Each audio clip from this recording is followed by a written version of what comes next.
Assalamualaikum warahmatullahi wabarakatuh. Salam sejahtera. Alhamdulillah nahmaduhu wa nusalli ala rasulihil karim. Saudara Menteri Besar Sri Aminuddin Syahri yang juga mewakili kawasan Gombak yang bertanggungjawab menjaga zoo negara. Jadi kalau Datuk Rusli ada apa-apa masalah, sila terus kepada ahli parlimen kenaan. Datuk Rusli dan seluruh jawatankuasa, Datuk Salahuddin menjadi penasihat kerana dia juga penasihat dan juga di kerabat Buah Duli Yang Maha Mulia Sultan Selangor. Itu juga akan membantu meningkatkan usaha. Dan saya terima tadi sembah salam dari tuanku yang menyatakan baiknya Perdana Menteri ke zoo pada pagi ini kerana dia boleh mengelakkan gangguan daripada manusia di luar. Terima kasih. Duta Besar Ouyang Yujing di negara China yang banyak juga hubungan baik dengan kita sekarang. Rakan-rakan yang saya muliakan, tinggal tadi Datuk Seri Huang, Timbalan Menteri yang turut hadir, dan rakan-rakan saudara saya teman lama Rahmat dari keluarga Zoo Indonesia yang menjadi tetamu kita pada pagi ini, dan saya telah syorkan supaya kolaborasi itu dapat ditingkatkan ya. Dan di antara Zoo Malaysia dan Indonesia, negara sahabat di rantau ini. Saudara-saudara yang dimuliakan sekalian, kita menyambut Jubli Intan 60 tahun Zoo Negara.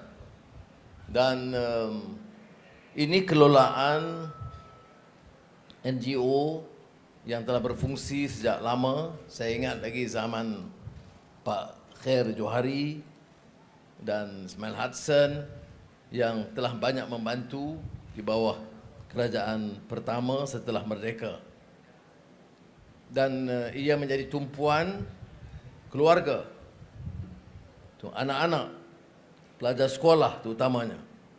Kerana ini pendedahan yang sangat penting, mengenali dunia dan alam yang dikatakan perimbangan di antara manusia dan persekitarannya dan alam haiwan, man and nature. Kalau kita lihat dalam pahaman Islam, ini sangat menarik. Bila disebut perimbangan, keseimbangan, itu tak pernah terlepas daripada manusia, haiwan, tumbuh-tumbuhan. Dan dalam konteks zoo negara ini, perimbangan ini yang disebut dalam Al-Quran, wa kadzalika ja'alnakum ummatan wasata litakunu syuhada'a 'alan nas wa yakuna ar-rasulu 'alaikum syahida. Memang betul dikembangkan ya, tapi umat yang seimbang ni umat bagaimana? Umat yang able to maintain equilibrium between man and nature, to protect, tambah bahasa Inggeris Pak, untuk mengawal dan menjaga keseimbangan equilibrium ya, dengan memuliakan. Islam ini bukan sahaja memuliakan sesama manusia. Sebab itu bila ada bicara dalam negara kita ni soal persaingan, permusuhan antara kaum, kita tekankan bahawa dalam madani ini konsep manusiawi dan insan ini sangat penting. Apa arti kehidupan kalau tidak ada ihsan dan kasih sayang dan compassion di antara satu sama lain? Ya. Dan keseimbangan disebut ini adalah keseimbangan kehidupan manusia, haiwan dan alam sekitar termasuk tumbuh-tumbuhan. Zoo negara ini kalau kita betul-betul amalkan, dia dapat memberi penghayatan makna ya, manusia, haiwan dan persekitaran. Kalau dirosakkan mana-mana satu, hilang keseimbangannya. Kalau bukit bukau dirobohkan kerana kegelojohan dan ketamak rakus manusia, ia akan memberi malapetaka yang baru. Kalau haiwan itu yang sebagai sebahagian daripada alam itu tidak dipelihara, maka dia akan pupus dan ada kesan-kesan dalam persekitaran. Begitu juga tentang tumbuhan. Jadi kompleks zoo negara sekitar 63 ekar ini dapat membawa suatu gambaran tentang kehidupan manusia, haiwan, dan saya sebut kepada saudara Datuk Amiruddin sebentar tadi tentang pokok-pokok yang dikawal, dijaga dari zaman dulu, puluhan tahun lalu bila saya sampai. Pokok pohon-pohon juga dipelihara dengan baik. Saya tahniah kepada Datuk Rosli dan seluruh barisan Tun Kuasa yang menunjukkan keprihatinan mereka. Dia, Datuk Rosli ini tak boleh puji banyak sangat sebab kalau puji dia minta peruntukan lebih. Jadi bila sejak saya masuk jadi dalam tu, belum dia tanya khabar lagi, dah minum ke, sihat ke, dia terus cakap pasal peruntukan. Dia kata kita perlu ini, kita perlu ini, kita perlu ini. Ini maknanya dia ada passion. Dia dalam amal kerja ini, dia mesti ada satu perasaan, kecintaan, passion ke dalam satu bidang kerja. Baru dia boleh berikan kesan. Dia jumpa saya, dia tak minta projek. Dia tak kata ada tak saham baru yang Kementerian Keuangan, tak ada. Dia jaga, memelihara kawasan ini. Saya ucap terima kasih. Dan Menteri Besar maklum kepada saya bahawa kerana pengunjung itu ramai, maka wajar diberi kemudahan tandas dan mungkin surau untuk keluarga yang nak menggunakan. Dan saya ucap terima kasih kerana Kerajaan Negeri Selangor telah meluluskan peruntukan untuk maksud tersebut.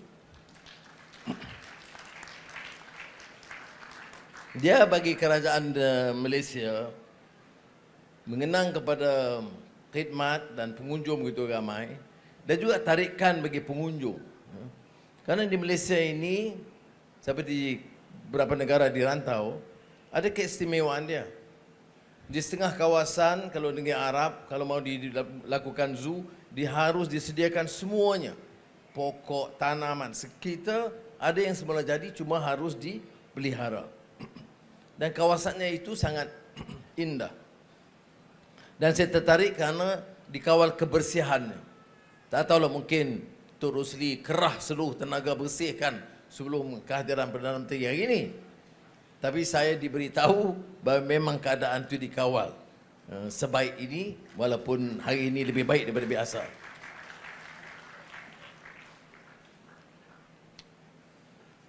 Ada soal giant panda yang mengungsikan sedikit kerana ambassador is here that panda is due to be returned. I think I will take it up with the Chinese government, to President Xi Jinping, to see some mechanism whether we can extend the period of panda stay in Malaysia.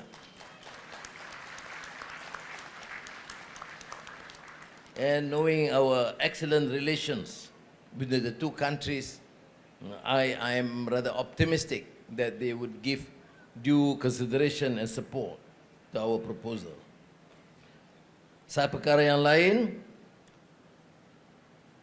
kita juga cuba terima kasih kerana syarikat-syarikat besar di negara kita banyak beri dukungan, ya, CSR bagi kejayaan, pemeliharaan dan juga pengawalan umum di zoo negara. InsyaAllah saya akan sampaikan juga kepada mereka supaya kalau boleh meneruskan cara mereka memilih aspek dan haiwan tertentu untuk dikawal, dipelihara, dibantu oleh syarikat-syarikat berkenaan. Dan saya jangka dari CSR tambahan ini, saya boleh kumpul dana tambahan 5 juta ringgit dari CSR dan dari kerajaan persekutuan saya luluskan 5 juta ringgit lagi. Jadi dengan kadar 10 juta ini kita akan kawal dan adakan dengan wakil daripada Menteri Besar dan kerajaan supaya dapat bekerjasama dengan jawatankuasa Yayasan Zoo Negara supaya dapat kita baiki perancangan dan projek. Mungkin kita ada satu sudut madani di Zoo Negara ini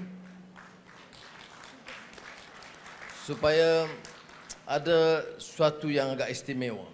Dan kalau Pak Rahmat sudi, saya harap Pak Rahmat boleh menyertai panitia ini supaya dapat memberikan satu sudut yang indah, yang khusus boleh mengangkat kedudukan dan martabat Zoo Negara ini, terutama bila saya bidang tentang ada medan atau sudut madani di Zoo Negara. Jadi sekali lagi saya ucap terima kasih dan galakkan ibu bapa, guru-guru beri tumpuan, dan bila anak-anak itu melawat Zoo Negara, memang ada penerangan, ada latihan, ada kelas, saya ucap terima kasih. Tetapi pastikan anak-anak itu bawa buku catatan atau telefon yang smartphone yang boleh mencatat. Kita mesti jadikan ini sebagai medan pendidikan. Kalau datang bagi penerangan ada 50 penerangan dalam masa 3-4 jam, tak mungkin dapat difahami atau diingat semuanya. Jadi saya minta di antara pengurus, bila anak-anak sekolah itu masuk, pesan sama ada nota buku catatan atau telefon untuk mencatat ilmu yang disampaikan. Ya. Kerana pengajaran begini, pendedahan yang empirikal, melihat dan juga mendapat maklumat tambahan itu tidak sering diperolehi di kuliah-kuliah. Jadi saya harap kita mulakan juga budaya ini, budaya ilmu di zoo, supaya tiap perwakilan, rombongan, sekolah atau keluarga yang datang, galakkan mereka. Mungkin pada peringkat awal, Zoo Negara boleh sediakan pen murah dan buku nota kecil, catatan Zoo Negara, supaya dia datang dan dia boleh catat tiap maklumat yang diperoleh. Ya. Kalau tidak, tak apa saya minta pegawai siapkan. Ya. Ada ribuan buku-buku kecil begitu, tiap orang masuk, pelajar-pelajar diberikan. Kerana kita kalau mau jadikan negara Malaysia ini negara hebat, dia mesti ada anjakan sikit. Dia datang ini bukan sekadar hiburan ataupun sekadar untuk cuti berkelah, tetapi dalam masa yang sama cuba meningkatkan, memanfaatkan waktu dengan menimba ilmu dengan sebaiknya. Itu saranan saya sebagai ganjaran memenuhi tuntutan ataupun kelulusan 10 juta ringgit itu dengan buku nota, supaya anak-anak kita betul-betul menguasai satu bidang ilmu yang sangat penting dalam arti kata perimbangan di antara man and nature. Wassalamualaikum warahmatullahi wabarakatuh. Terima kasih.